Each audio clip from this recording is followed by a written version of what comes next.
Continuamos esta jornada académica con la conferencia Enfoque del paciente con glomerulonefritis rápidamente progresiva, a cargo del doctor Fabio Andrés Torres Saavedra, reumatólogo de la Universidad de Antioquia y reumatólogo en Comité de Estudios Médicos. Buenos días.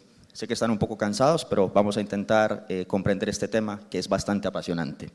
Bien, esta es la hoja de ruta de lo que vamos a presentar el día de hoy. Vamos a comenzar hablando de las definiciones, de los conceptos más importantes, la epidemiología, el enfoque desde lo clínico, desde la biopsia renal, desde los análisis de laboratorio y finalmente unos datos de tratamiento y pronóstico que han puesto a tambalear muchas de las cosas que sabíamos en glomerulonefritis rápidamente progresiva.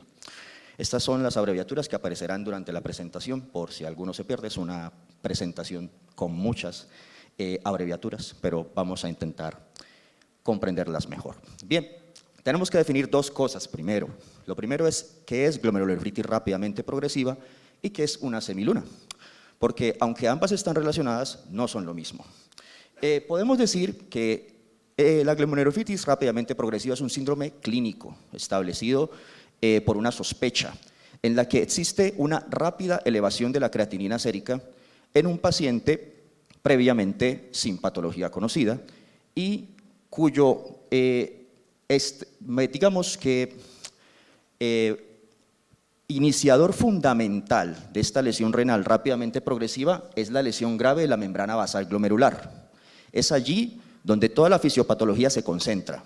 Esta lesión grave de la membrana basal glomerular lleva a la formación de semilunas en el análisis histológico, pero clínicamente lo que se va a observar es un deterioro renal rápidamente progresivo documentado por un aumento de la creatinina sérica, cambios en el sedimento urinario dados por proteinuria, cilindros hemáticos y también hematuria, y comprender que el tratamiento temprano de esta enfermedad es fundamental, teniendo la sospecha y descartando imitadores, porque tiene un mal pronóstico, tiene un alto riesgo de enfermedad renal crónica y de muerte.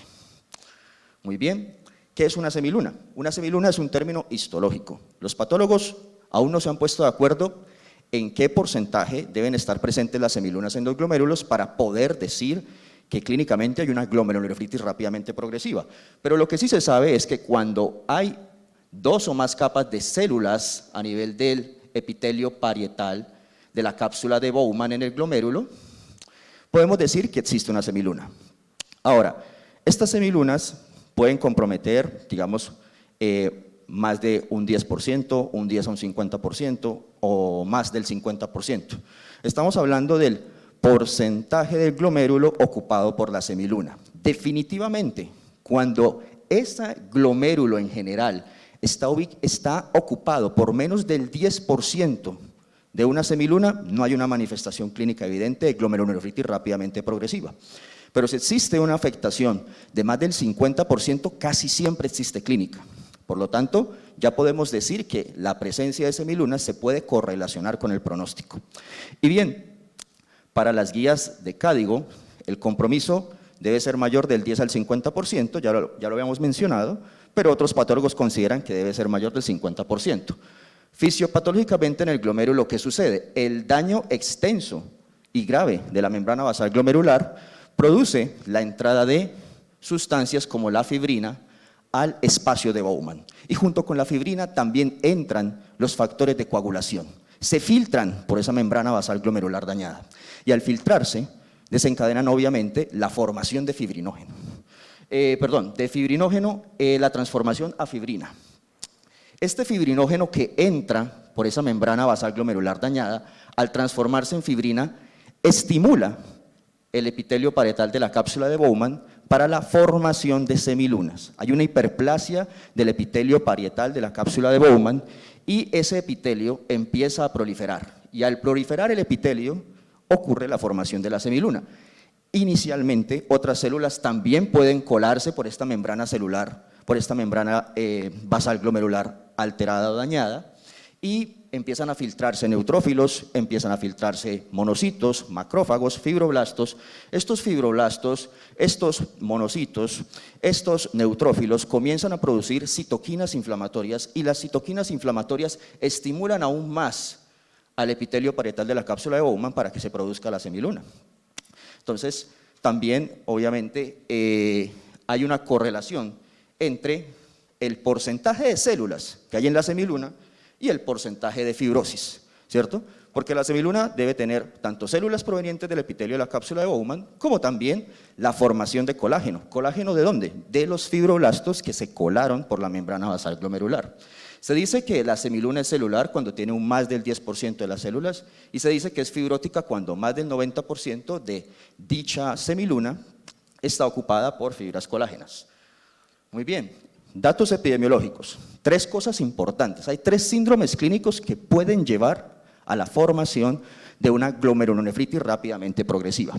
En este estudio de biopsias renales en la Universidad de California, vamos a encontrar que existe una correlación en cuanto a la edad de presentación y los 3 síndromes clínicos fundamentales que producen glomerulonefritis rápidamente progresiva, que son la enfermedad antimembrana basal glomerular, ¿cierto? La glomerulonefritis mediada por inmunocomplejos y la glomerulonefritis pausinmune, o también conocida como asociada a vasculitis por anticuerpos anticitoplasma del neutrófilo. Entonces, la causa más importante a nivel global de glomerulonefritis rápidamente progresiva es las vasculitis asociadas a anticuerpos al citoplasma del neutrófilo, las vasculitis ANCAs. Generalmente, la presentación se produce en pacientes por encima de los 50 a los 60 años. Entonces, es una patología muy frecuente en esta población, en ancianos. ¿Dónde vamos a encontrar los pacientes con glomerulonefritis rápidamente progresiva mediada por inmunocomplejos? Generalmente edades jóvenes, como lo que se observa acá, donde más del 45% de los casos de glomerulonefritis rápidamente progresiva fueron secundarios a inmunocomplejos, especialmente entre los 20 y los 60 años. Y finalmente, esta causa, la enfermedad antimembrana basal glomerular, conocida en algunos libros como el síndrome de Goodpasture, cuando hay afectación por hemorragia alveolar difusa y glomerulonefritis rápidamente progresiva, tiende a ser una patología rara, pero no obstante se presenta de forma muy constante y uniforme a lo largo de todos los grupos de edad, sin superar generalmente el 10 al 15% de las etiologías de glomerulonefritis rápidamente progresiva. Es así como encontramos una incidencia de casos por millón de habitantes de 0.5 a 1.6 para enfermedad antimembrana basal glomerular, con 2 picos de edad, obsérvese aquí, entre los 20 y los 30 años y entre los 50 y los 60 años. A diferencia de lo que ocurre con la causa más frecuente de glomerulonefritis rápidamente progresiva, que son las vasculitis ANCA, dentro de las cuales distinguimos vasculitis ANCA asociados a anticuerpos antimieloperoxidasa o anticuerpos contra la proteinasa 3. Entonces, empecemos. Vasculitis ANCA asociada a anticuerpos contra la proteinasa 3, con el fenotipo granulomatosis con poliangiitis. Se presentan una incidencia de 0.4 a 11.9 casos por millón de habitantes y existe un aumento de la incidencia entre los 45 y los 65 años, ¿cierto? Entonces ya habíamos dicho que era una patología más de personas mayores, pero obsérvese lo que pasa con la vasculitis asociada a ANCA con fenotipo poliangiitis microscópica asociada a anticuerpos antimieloperoxidasa. Se presenta a una edad más tardía, entre los 60 y los 70 años, con una incidencia de 0.5 a 24 casos por millón, aunque esto es muy variable dependiendo de la latitud donde nos encontremos. Es mucho más frecuente en poblaciones asiáticas, en Japón, por ejemplo, mientras que el fenotipo granulomatosis con poliangiitis es más frecuente de pronto en europeos y de acuerdo a la latitud, ¿cierto? En nórdicos con respecto a los países que están más cerca del Ecuador. Finalmente, no olvidar la granulomatosis con poliangiitis y eosinofilia, que no es una causa muy frecuente de glomerulonefritis rápidamente progresiva, no es una causa muy frecuente de vasculitis asociada a ANCA, pero yo la espero más o menos, ¿cierto? Con una incidencia de 0.5 a 2.3 casos por millón de habitantes, y dentro de las vasculitis ANCAs es la que se presenta más en jóvenes, entre los 40 y los 50 años. Muy bien, ahora, clínicamente, ¿qué encontramos cuando abordamos un paciente con glomerulonefritis rápidamente progresiva?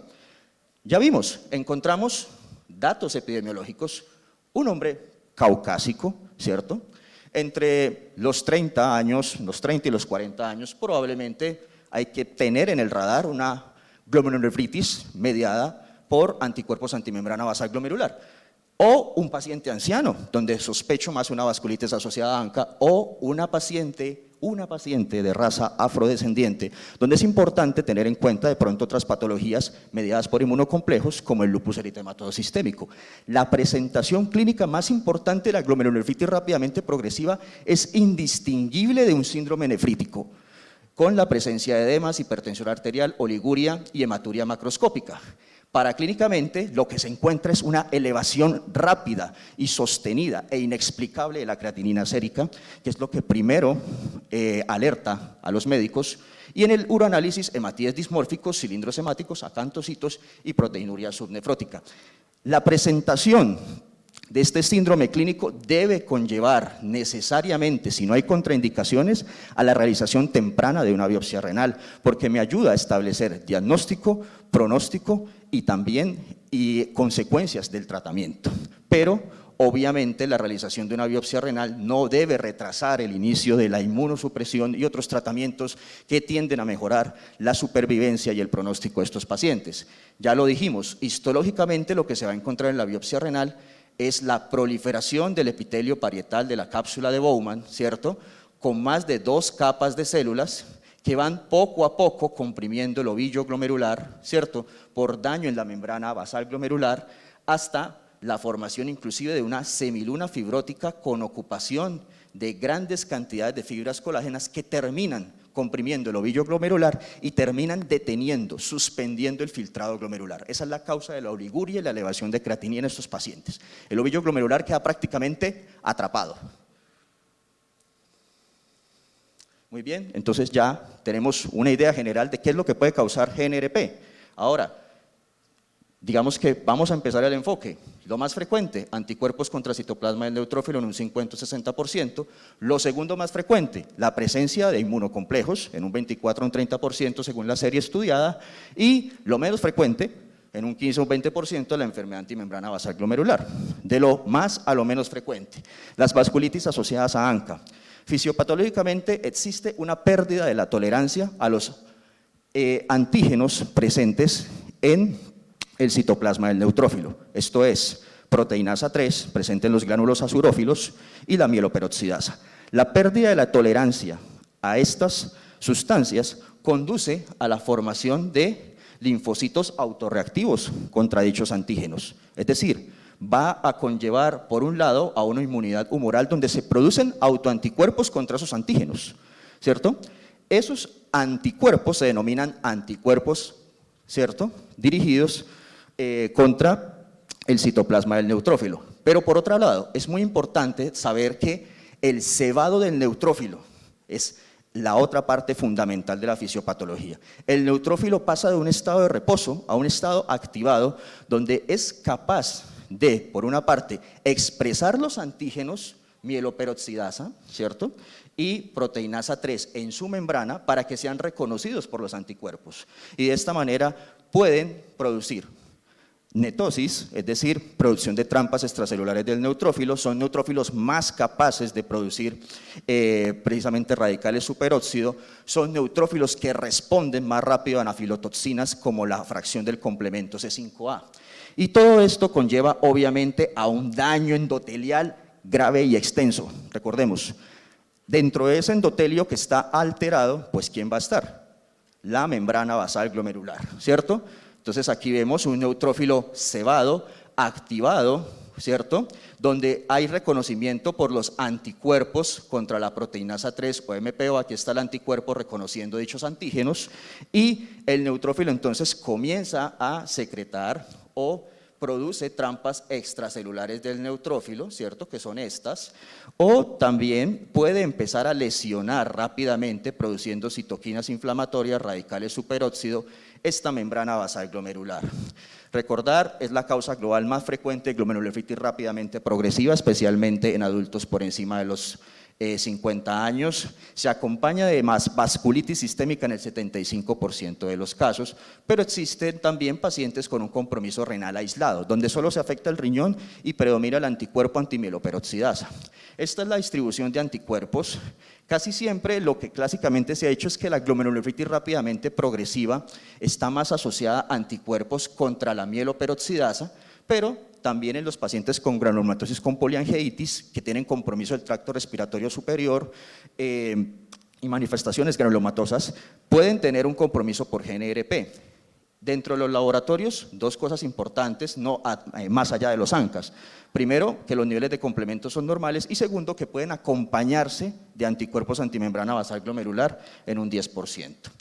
Con respecto a la segunda causa, mediada por complejos inmunes, tenemos entonces el depósito de anticuerpos que reconocen antígenos, bien sea que están circulando libremente, ¿cierto? Esos autoanticuerpos que reconocen antígenos forman inmunocomplejos y se depositan en la membrana basal glomerular, ¿cierto? O también pueden existir antígenos que quedan plantados, ¿cierto? O atrapados dentro del espacio subendotelial. Y los anticuerpos que son capaces de reconocer dicho antígeno pasan, ¿cierto?, del endotelio, atraviesan la membrana basal glomerular y lo encuentran en el espacio entre el podocito y la membrana basal glomerular. Muy bien, esos autoanticuerpos pueden tener un origen infeccioso, autoinmune o neoplásico. Neoplásico hablamos de gamapatías monoclonales, casi siempre de células B o de células plasmáticas. Es la causa más frecuente de glomerulonefritis rápidamente progresiva en niños. Se acompaña, a diferencia de otras causas de GNRP, de hiperplasia endocapilar en la biopsia. Y recuerden, tiene un mejor pronóstico con respecto a otras causas de GNRP, con respecto a vasculitis ANCA y a enfermedad antimembrana basal glomerular. Desde el punto de vista laboratorio, no olvidar, aquí el complemento C3-C4 sí está disminuido, ¿cierto? Excepto en la nefropatía por IgA, y puede acompañarse de múltiples autoanticuerpos, anticuerpos antinucleares, contra el DNA, contra la cromatina celular, antígenos nucleares extractables, etcétera, etcétera, etcétera. O podemos encontrar causas infecciosas en relación a la vasculitis crioglobulinémica mediada por virus de hepatitis B, por ejemplo. La enfermedad antimembrana basal glomerular es más frecuente en población asiática y caucásica. Hay un daño extenso de la membrana basal, tanto a nivel del alvéolo como a nivel del glomérulo. Y característicamente lo que se produce en estos casos es un síndrome pulmón-riñón. Los anticuerpos están dirigidos contra el dominio no colágeno de la cadena alfa 3 del colágeno tipo 4, que está más localizado a nivel de las membranas basales glomerulares. La hemorragia alveolar puede acompañar a la GNRP en el 25 al 60% de los casos, ¿cierto? Pero la manifestación fundamental en el 90% de los casos siempre es renal. Existe una tendencia por edades. En menores de 30 años tiendo a encontrar más coexistencia de hemorragia alveolar y en mayores de 50 años más glomerulonefritis rápidamente progresiva. Con respecto a los exámenes de laboratorio, el complemento C3-C4 es normal, igual que lo que sucede en la vasculitis asociada a ANCA, pero aquí también puede existir una coexistencia de anticuerpos contra el citoplasma del neutrófilo en un 10 a un 50%, principalmente ANCA-MPO. Se desconoce la significancia pronóstica de esta superposición, pero está presente en varios pacientes. Con respecto al enfoque de laboratorio, comencemos de lo general a lo particular. De los laboratorios que se deben solicitar, que no deben faltar y que están orientados a tres cosas. Primero, descartar imitadores de vasculitis. No lo olviden, la vasculitis brilla como el oro, pero no todo lo que brilla es oro, ¿cierto? Recuerden que aquí debemos solicitar, por ejemplo, muy importante, un tamizaje de infecciones, un ecocardiograma. Las endocarditis pueden asociarse a anticuerpos contra el citoplasma del neutrófilo en un 30% de los casos, ¿cierto? Hepatitis C se asocia a la producción de vasculitis crioglobulinémica. Entonces es importante descartar esos imitadores de vasculitis y hacia allá va dirigido el primer objetivo de los exámenes. El segundo objetivo es ayudar a establecer el diagnóstico y también la extensión de la vasculitis. Por ejemplo, los ANCAs positivos me orientan más a una vasculitis asociada a ANCA, la presencia de crioglobulinas a una vasculitis crioglobulinémica. Los niveles de complemento me orientan. Si están normales, posiblemente sea una enfermedad antimembrana basal glomerular o una vasculitis ANCA. Si están descendidos o disminuidos, ya sea el C3 o el C4 o ambos, puede orientar más a una patología mediada por inmunocomplejos. Muy bien. Y finalmente el tercer objetivo es determinar si hay contraindicaciones, ¿cierto?, para empezar un tratamiento o para ciertos procedimientos diagnósticos. Por ejemplo, si tenemos anemia en el hemograma por una hemorragia alveolar difusa, ese paciente seguramente de entrada tendrá una contraindicación para una biopsia renal, ¿cierto? Entonces es muy importante saber para qué pedimos los laboratorios, para evitar gastos innecesarios y para saber qué hacer cuando los tengamos en la mano. ¿Qué es lo que más llama la atención en un paciente con GNRP? Pues la elevación de la creatinina, estas son las definiciones, casi siempre al debut está mayor a 3 miligramos sobre decilitro, pero los autores definen la elevación de creatinina en glomerulonefritis rápidamente progresiva como una elevación de más de 2 miligramos decilitro, una elevación de más de 2 veces el valor basal, si tenemos un valor basal, o una caída de la tasa de filtración glomerular de por lo menos el 25%, ¿cierto? Es muy importante el tiempo, porque es que cualquier paciente con enfermedad renal crónica puede tener la creatinina elevada. Entonces, estos pacientes deben tener una elevación casi siempre de semanas y de menos de 3 meses. Ahí está el rango. Muy bien, en cuanto al uroanálisis, ¿cierto? Pues generalmente se presentan, ya dijimos, hematíes dismórficos y acantocitos, siendo relativamente más sensibles con respecto a los hematíes dismórficos la presencia de acantocitos. Ya veremos qué es un acantocito. La presencia de cilindros hemáticos urinarios y proteinuria. Ustedes dirán, ¿existe alguna diferencia entre antimembrana basal glomerular, vasculitis ANCA y enfermedad mediada por inmunocomplejos en cuanto a la elevación de creatinina? La respuesta es sí. ¿Por qué? Porque normalmente los pacientes con la enfermedad antimembrana basal glomerular tienden a tener mayores elevaciones de creatinina al debut de la enfermedad, ¿cierto? Con respecto a pacientes con vasculitis asociada a ANCA y con respecto a pacientes con enfermedad mediada por inmunocomplejos que tienen una menor o un menor grado de elevación de creatinina con respecto a las otras dos patologías. Y cosa muy importante, la presencia de proteinuria subnefrótica, que tiende a ser un poco mayor, casi alcanzando rangos nefróticos, especialmente en pacientes con enfermedad mediada por inmunocomplejos. A diferencia de lo que ocurre en la vasculitis ANCA y lo que ocurre en la enfermedad antimembrana basal glomerular, donde generalmente la proteinuria es subnefrótica o tiende a ser de un valor muy escaso con respecto a los pacientes con enfermedad mediada por inmunocomplejos. Muy bien, esto entonces son acantocitos. Doctor, de todo esto, ¿qué es un acantocito? Yo veo muchas manchas ahí. Bueno, se define como la presencia de estos hematíes en forma de dona o en forma de diana, ¿cierto? Como este, por ejemplo, que está muy claro, o son hematíes que en el análisis microscópico del sedimento urinario tienen bulas, bleps, tetillas salientes, que son estas, como simulando el timonel de un barco. Aquí se ve otro, por ejemplo. Esos son los acantocitos, son cambios a nivel de la membrana celular del eritrocito por la exposición al medio osmótico de la orina, ¿cierto? Y nos indican un origen glomerular de la hematuria, recuerden, más del 5% con una mayor sensibilidad con respecto a los hematíes dismórficos. Y los clásicos cilindros eritrocitarios, que obviamente también están muy asociados a una hematuria de origen glomerular. Finalmente, la biopsia renal tiene varios atajos, tiene varios bemoles. Comencemos. Existe una clasificación llamada la clasificación de Verden. Dentro de todo esto que produce semilunas, digamos que más o menos en las glomerulopatías primarias, solamente un 7% de las glomerulopatías tienen semilunas. Pero es que estas semilunas, ya dijimos, tienen una importancia pronóstica fundamental por el rápido deterioro de la función renal y que conlleva un mayor riesgo de mortalidad de enfermedad renal crónica. Aquí, por ejemplo, lo que se observa es una destrucción ya muy severa donde las células, neutrófilos, monocitos, macrófagos, destruyen la interfase del epitelio y la membrana basal del epitelio parietal de la cápsula de Bowman. Miren que hay como huecos, ¿sí? Por ahí pasaron las células y empiezan a generar una inflamación, que es lo que está más allá de la membrana basal del epitelio parietal de la cápsula de Bowman, las membranas basales de las células tubulares o de los túbulos. Entonces empiezan también a atacar los túbulos contorneados, empiezan a atacar los túbulos distales, empiezan a atacar también las membranas basales de los vasos rectos, que están presentes en el intersticio medular. Y esto que ustedes ven rosado acá es fibrina, ¿de acuerdo? Es fibrina, es decir, lo que se produce luego de la conversión del fibrinógeno mediado luego de la cascada de la coagulación. ¿Qué es esto?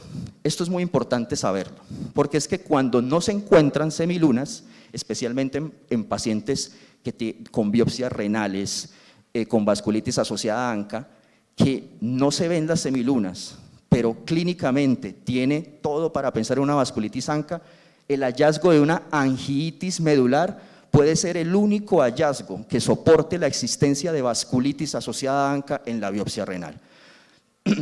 ¿Y en qué consiste? Ya dijimos, las células inflamatorias, después de dañar la membrana basal glomerular, si el daño es muy extenso, se pasan a dañar la membrana basal del epitelio parietal de la cápsula de Bowman.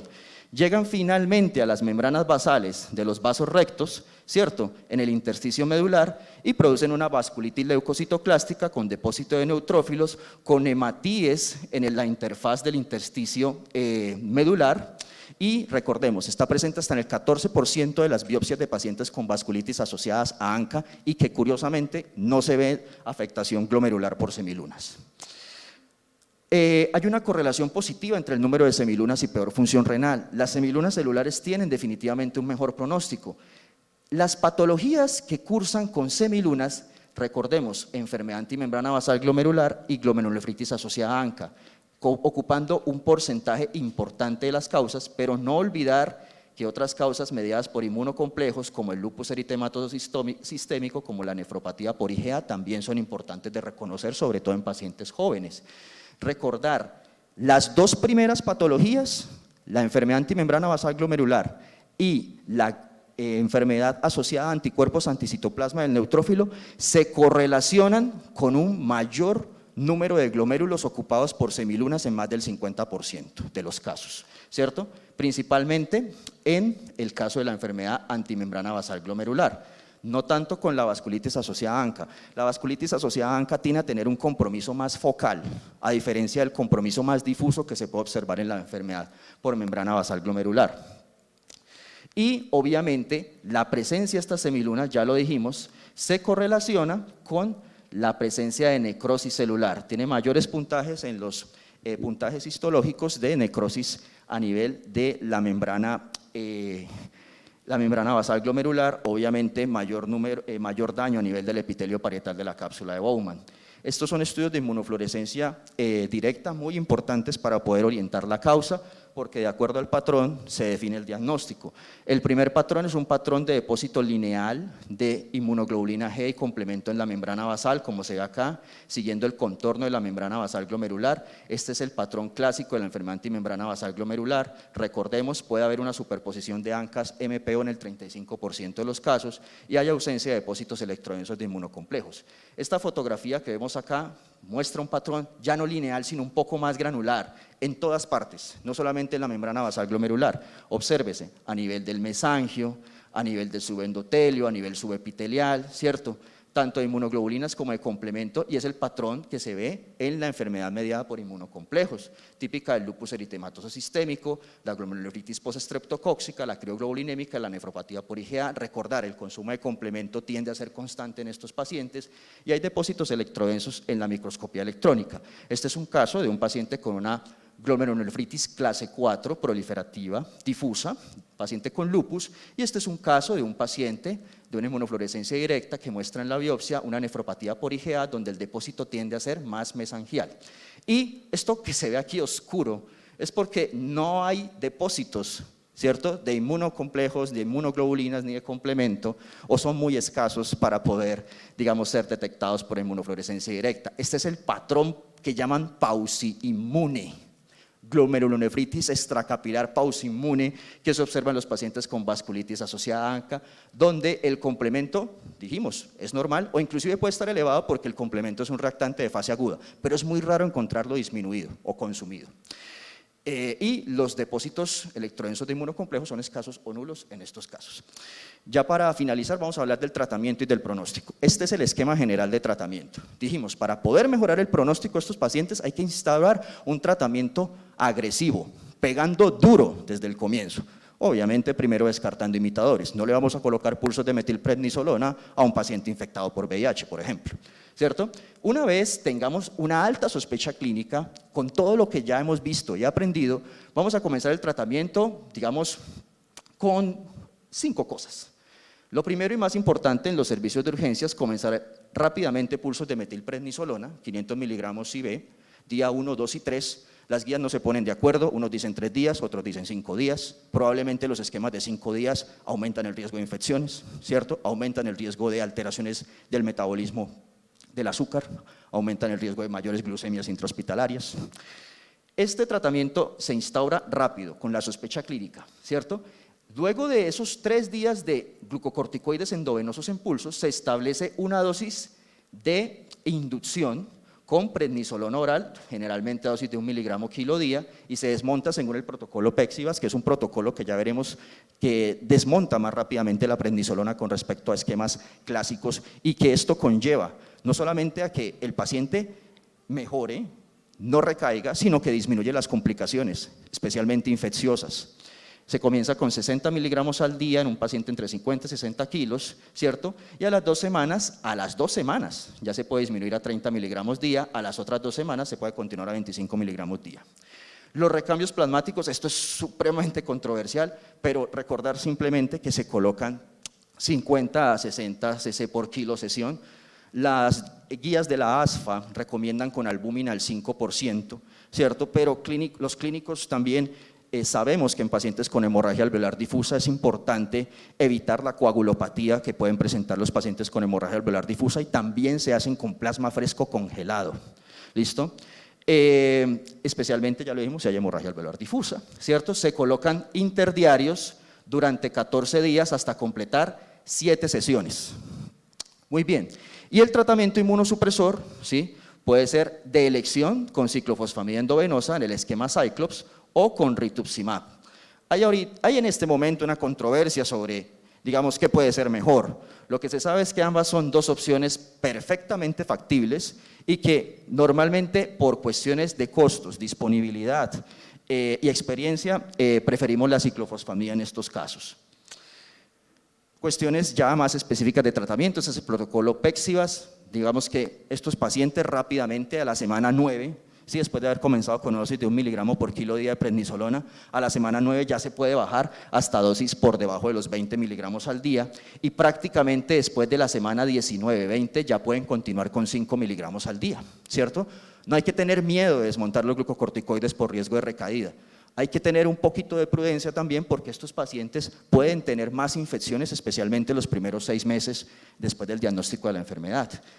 Los datos para el uso de rituximab son más limitados para pacientes con GNRP, especialmente con creatinina mayor de 4 miligramos decilitro. Esta es una opción que mencionan en las guías, con la cual no estoy muy de acuerdo. Esto sería aumentar el riesgo de inmunosupresión en un paciente de alto riesgo. Combinar rituximab y ciclofosfamida, aunque se menciona que es una opción. Otras opciones de inducción: micofenolato homofetil, gamaglobulina endovenosa, con escasa evidencia.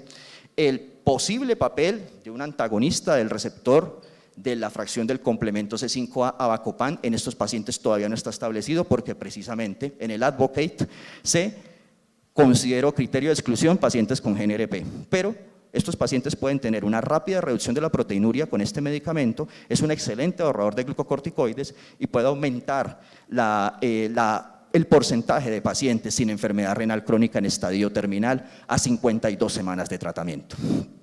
La evidencia del uso de recambios plasmáticos es controversial, pero ojo, controversial en vasculitis asociada a ANCA, pero siguen siendo recomendados en pacientes con enfermedad antimembrana basal glomerular o superposición vasculitis ANCA, enfermedad antimembrana basal glomerular. Muy bien, este es el famoso estudio Pexivas, publicado en el 2020 en el New England. Fue un ensayo que reclutó 704 pacientes, multicéntrico, ¿cierto? Quiso comparar la utilización de recambios plasmáticos versus no recambios en pacientes con vasculitis asociada a ANCA con manifestaciones graves, ¿cierto? Especialmente pacientes con glomerulonefritis rápidamente progresiva, pacientes con hemorragia alveolar difusa. Estos pacientes fueron seguidos durante 2.9 años, ¿sí? Y lo que se encontró, desafortunadamente después de tanto esperarlo, es que no había diferencias en el endpoint o objetivo compuesto de muerte por cualquier causa y enfermedad renal en estadio terminal. Es decir, usar recambios o no usar recambios en estos pacientes con una patología tan grave no representó, digamos, una ventaja en cuanto a enfermedad renal crónica terminal, dependiente de diálisis al año de seguimiento, ni tampoco menor muerte. Bueno, obviamente también se evaluó otra situación, y es que la dosis del Pexivas que hablamos viene de aquí, y lo que se encontró es que esa dosis de glucocorticoides en ese esquema de desmonte rápido no fue inferior al esquema clásico de desmonte, y sí existía un menor riesgo de infecciones graves durante el primer año de seguimiento. Otro dato interesante que debemos mencionar es que vamos a comparar esta tabla, ¿sí?, de recambios plasmáticos, ¿cierto?, y esta tabla de la utilización de glucocorticoides con desmonte rápido. Si bien no existió una ventaja en disminución de mortalidad y enfermedad renal crónica en estadio terminal a un año, sí se asoció a un incremento la utilización de recambios plasmáticos con respecto al grupo placebo en la aparición de procesos infecciosos. Entonces hay que sopesar el riesgo de infección y el posible beneficio de los recambios plasmáticos en estos pacientes. Y es muy importante recordar que los glucocorticoides en dosis reducida tienen un menor riesgo de infecciones, ¿sí? Es decir, esa dosis estándar y esa dosis reducida, cuando se compararon, la dosis reducida no fue inferior en los análisis de no inferioridad. Esto lo propone, luego de un metaanálisis en el British Medical Journal, Zeng y colaboradores dicen, bueno, vamos a tener que partir cobijas. No podemos decir que los recambios plasmáticos no sirven, pero tampoco nos podemos quedar con la idea de que es que tienen que ser recomendados en todos los pacientes. Entonces ellos lo que hacen es estratificar. Dicen, bueno, dejemos que los pacientes con niveles de creatinina mayor de 5.7 miligramos decilitro o pacientes que ya están en diálisis, hombre, esos pacientes de pronto sí se pueden beneficiar del inicio de recambios plasmáticos, ¿cierto? Es decir, una creatinina de entrada mayor de 5.7 o que está evolucionando muy rápido o se está elevando muy rápido y lleva al paciente a diálisis, considerar el uso de recambios plasmáticos en esos pacientes. Pero, dice también, con creatininas menores, ¿cierto?, por debajo de 2.7, se podría decir que con esos niveles de creatinina esperemos, observemos, no lo coloquemos en recambios, ¿cierto? Y por lo tanto, en esos pacientes con una creatinina baja, no se recomienda el uso rutinario de recambios plasmáticos.